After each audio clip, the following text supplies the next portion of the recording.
Hey guys, Reviews and More back with a quick review on a tool item. This is the Chicago Electric Power Tools Company Orbital Palm Sander, and it's purely electric, and it is straight from Harbor Freight. This is one of their store brands, and I think pretty much everything at Harbor Freight is one of their in-house brands, which is why they can stay so inexpensive.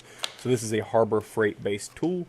It uses a little 8-hole 5-inch disc sand pads that are used for hook and loop, and it works great. It works just fine. It has a good bit of power to it. Even when I put some weight down on there, it still spins pretty well. The biggest issue I have with it is simply the fact that the little bag for the dust remains is very, very easily torn. You'll see that in just a minute. But for right now, I'd turn your volume down because we're about to do a quick test. That's just going to show the sound as well as it operating a little bit. And that can be a little noisy just to kind of show you the operating volume of this particular little item.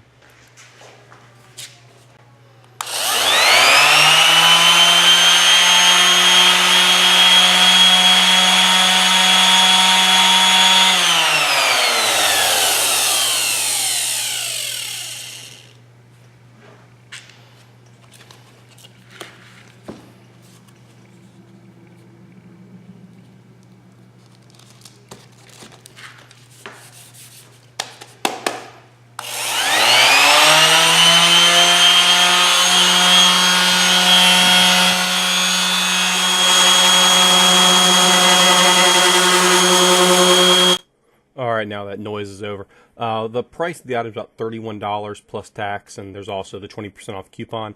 Now, Harbor Freight also has another in-house brand, Bauer, that has a similar product, and it is about $35, but last time I went there and I actually wanted to buy it originally, it would not use the 20% off standard coupon you get at Harbor Freight, so I didn't get it.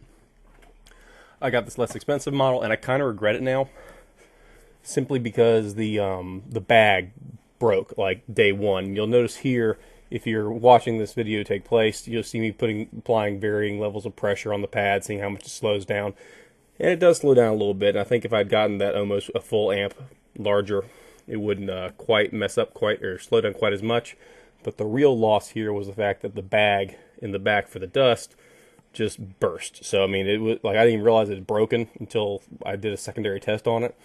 But as you can see here, it works just fine, and this is the kind of thing I took just a piece of finished hardwood flooring just to see how quickly it could get through there. It's using 100 grit sandpaper, so obviously if you use a more coarse grit, it'll go through it faster. And it works just fine. There's nothing wrong with it. It does the job great, and I'm satisfied for what it does. I've seen some reviews claiming that you can do some automotive work for like paint with this. I wouldn't know much about that, but it is designed to basically give you a smooth, a nice finish, so there won't be any streaks or swirls, which would be good for automotive. However, I would always assume that you'd rather have a pneumatic style sander versus this, but I guess you could do it on maybe some small jobs or maybe some touch-up kind of work. But you'll see here, as I get close, we know that there's a accumulation of dust all over the place. And I was thinking, man, this thing's vacuum really sucks. I was kind of hoping for some kind of better performance here. And you'll see me kind of dust my finger off with it, and I'm like, I can't figure out what's going on. And when I dump out the bag, there's just nothing there. And I'm like, what's going on? I sanded this thing down. I should be getting some dust in here, and there just wasn't any there. I'm going to go and speed the video up just a little bit just to make this go a little bit faster. But the main thing that's going on here is a lot of dust is being made, and I can't figure out why. I even tested, I run my finger across the table just to kind of show how much dust this thing's making. And at this point, I'm about to return the daggone thing, and I kind of think I still might or maybe exchange it out because I didn't purchase all that long ago. But I got dust all over my hand. Some of that's it's from cast iron dish I did earlier. But I just can't figure out where all this dust is coming from because the vacuum function is functioning properly. It's doing what it's supposed to be doing. And I kind of gave up on the project for a little while just because I was like, well, something's wrong with this. I might have to go ahead and order a new one and just be kind of done with it.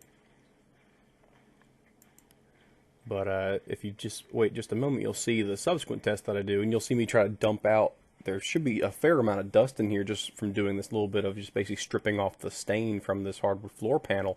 But there just wasn't much, but there was plenty on the outside of the bag, which was kind of disconcerting.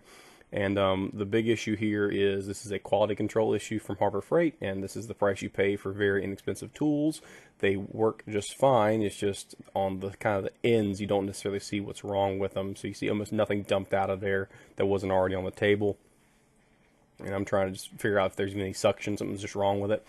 You'll see here, I'll turn it on, and I start to figure out what's wrong with the thing as I'm going through it, and I realize, oh, as this thing's inflating when it turns on, because the suction is like, I notice, oh, there's a slight problem here. It's got suction that's inflating the bag because that's what it's going to do. And I see it. There it is. The little plastic guide for the actual bag itself has a hole in it. A big enough hole that's going to just blow out every bit of sawdust that this thing makes. So I'm going to try to take it back to Harbor Freight and see if they'll exchange it, but they do make a better version of this from the Bauer brand that has a plastic container for the dust, and that's my 2 cents. I would go with that one over this one. Still a good product. If you don't mind the dust and you're going to vacuum anyway, it's not a big deal, but for me, it's just extra mess that I got to pay for now, which kind of sucks. So hope this review helped you out, and thanks for watching, guys.